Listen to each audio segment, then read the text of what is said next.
பொங்கலுக்கு காசு கொடுத்தாலும் விமர்சிக்கிறாங்க, காசு கொடுக்கலனாலும் விமர்சிக்கிறாங்க.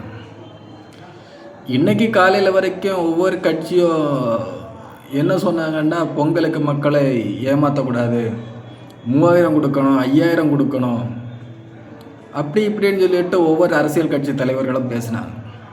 நமக்கே பார்க்குறது கொஞ்சம் வேடிக்கையாக தான் இருந்துச்சு. இன்னைக்கு பொங்கலுக்கு 3000 வழங்கப்படும் அப்படின்னு சொல்லிட்டு செய்தி வந்திருக்கு. இதையும் விமர்சிக்கிறாங்க.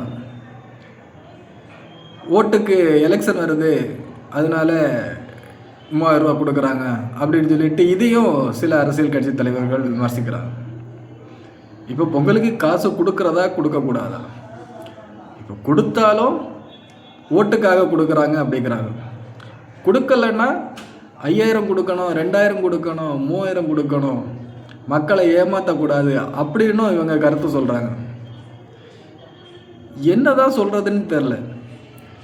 நம்மளை முட்டாள் ஆக்குறாங்களா இல்லை நம்மளை முட்டாள் ஆக்க நினைக்கிறாங்களான்னு தான் தெரில. நல்ல வேளை இப்போ இந்த சோசியல் மீடியாவில் வந்த அப்புறம் ஒவ்வொரு கட்சி தலைவர்களும் என்னென்ன பேசுகிறாங்கன்னு அப்பப்போ வெளியில் வந்துடுது. சோசியல் மீடியா மட்டும் இல்லைன்னு வச்சுருங்களேன், அவங்க சொல்கிறது தான் உண்மைன்னு சொல்லுவாங்க. எங்கே தான் போய் முடியுங்கிறது இல்லை. பிள்ளை கிள்ளி விடுறதா இவங்க தான், தொட்டில் ஆட்டி விடுறதா இவங்க தான். கொடுத்தாலும் தப்பு, கொடுக்கட்டாலும் தப்பு. என்னடா அரசியல் இது? யாரை என்னன்னு சொல்ல?